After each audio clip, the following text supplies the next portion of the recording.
Ang Blade Trinity Unrated Cut ang matinding Tagalog film recap natin ngayon mga huwan. Ito ay isang thriller sci-fi action Marvel movie na na-release sa taong 2004. Huwag na natin patagalin pa at simulan na natin ang ating Tagalog recap.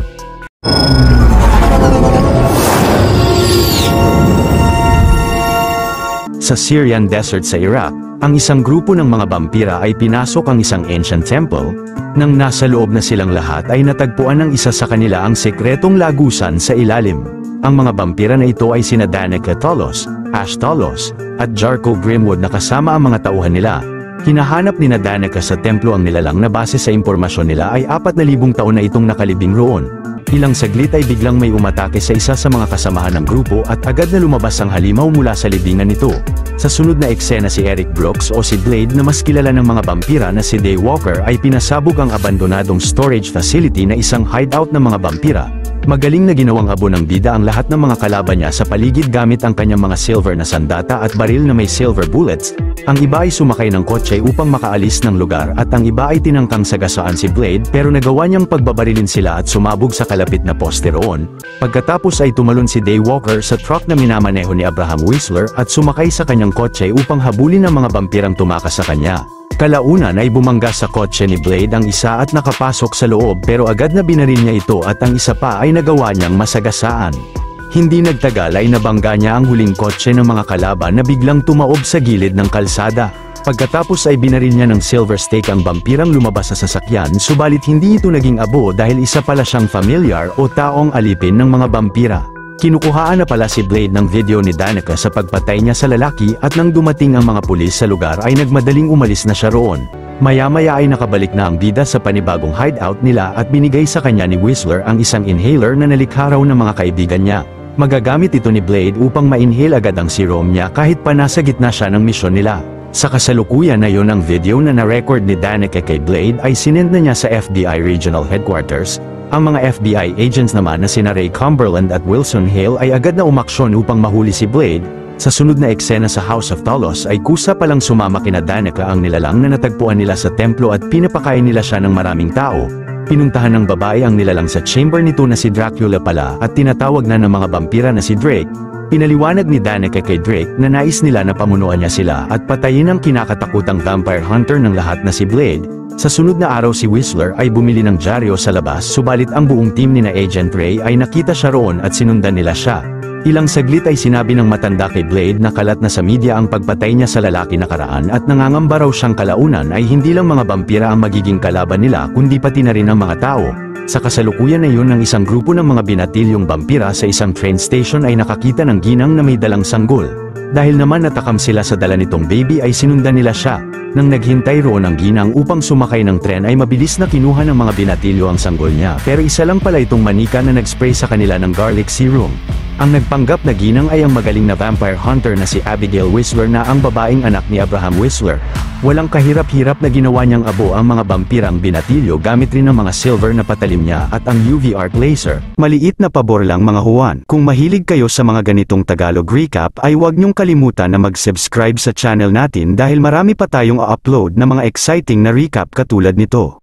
Maya-maya ang mga FBI agents kasama ang isang hukbo ng mga SWAT units ay natunto na ang hideout ni na Blade at biglang sinugod sila ng mga ito roon. Matapang na pinagbabaril ni Whistler ang mga kalaban sa paligid gamit ang shotgun niya ngunit kalaunan ay nagawa siyang mabaril ng mga ito sa paa pati na sa likod. Si Daywalker naman ay buong lakas na kinalaban ng maraming SWAT sa daan at nagawa niyang patumbahin ang ilan sa kanila.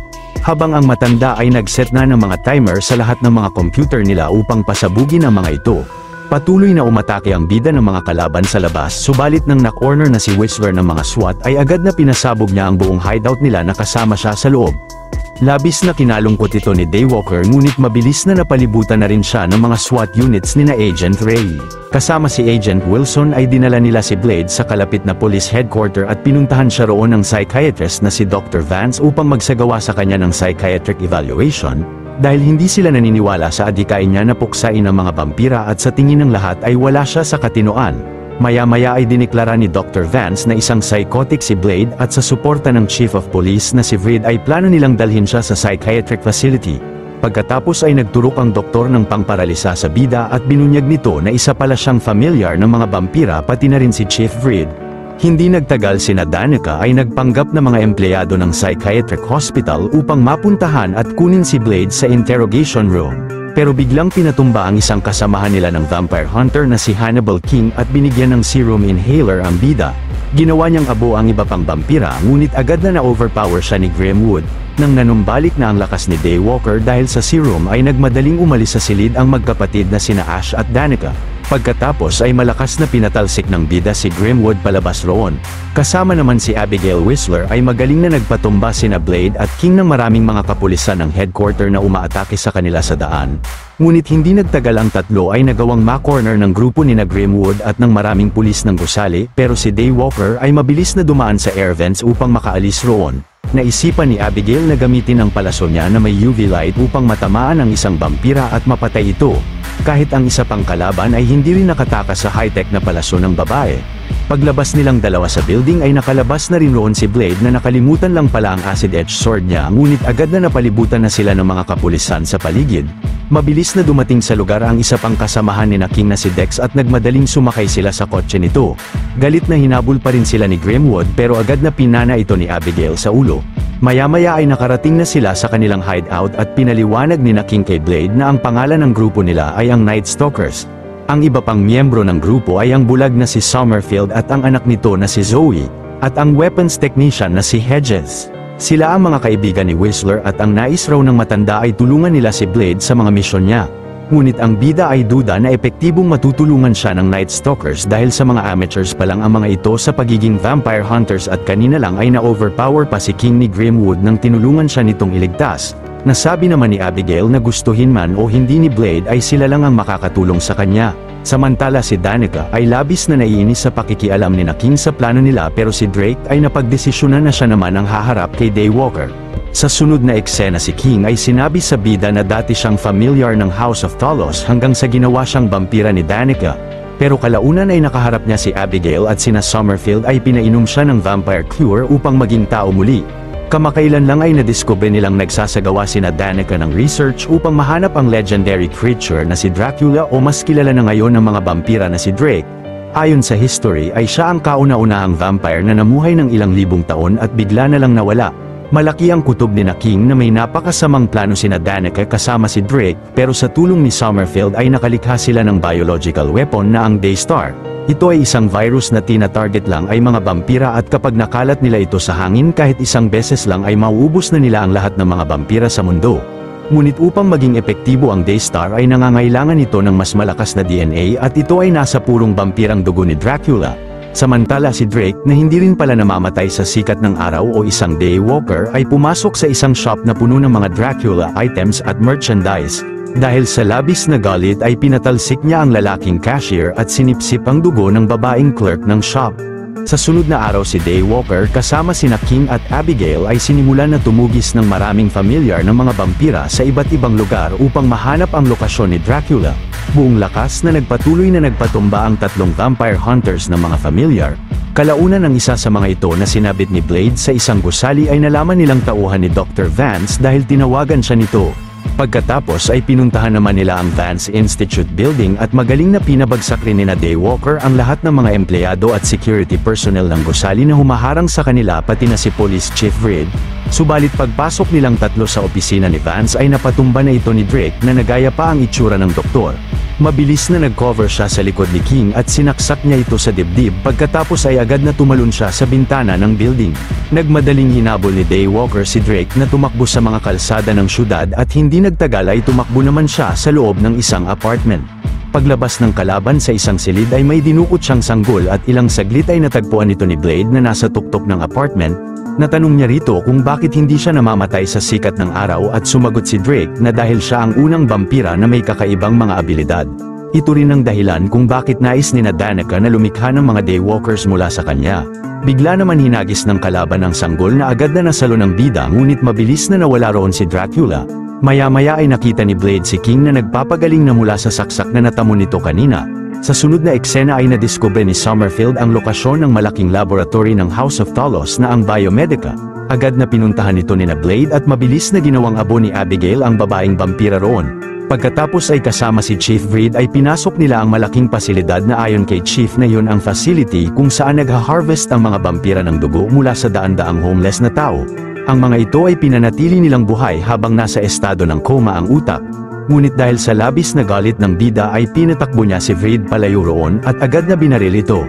Sinabihan naman niya ang scientist ng pasilidad na i-shutdown ang buong system ng operasyon nila at umalis na sila ni Abigail sa lugar.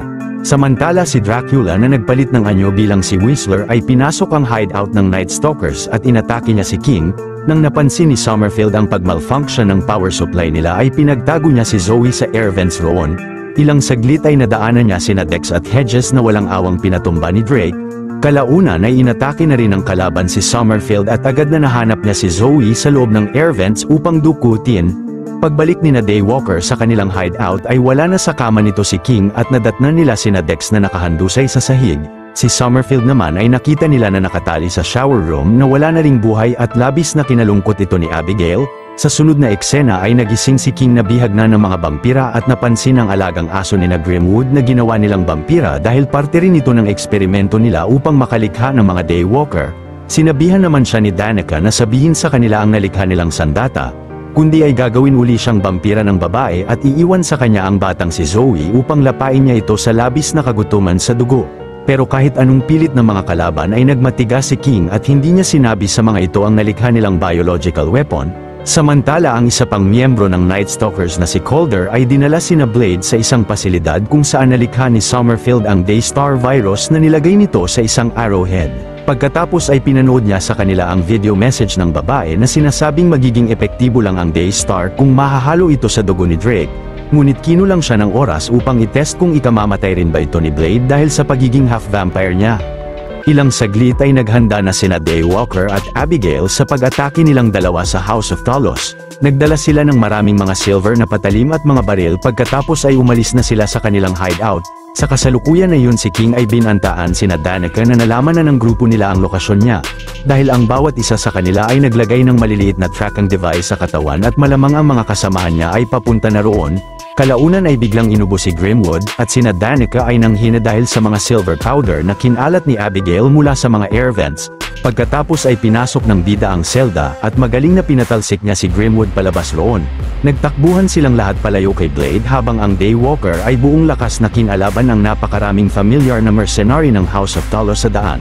Napatumba niya ang mga ito gamit lang ang kanyang sobrang lupit na hand-to-hand combat skills. Si Abigail ay pinuntahan si King upang tanggalan siya ng gapos at binigyan ng mga sandata.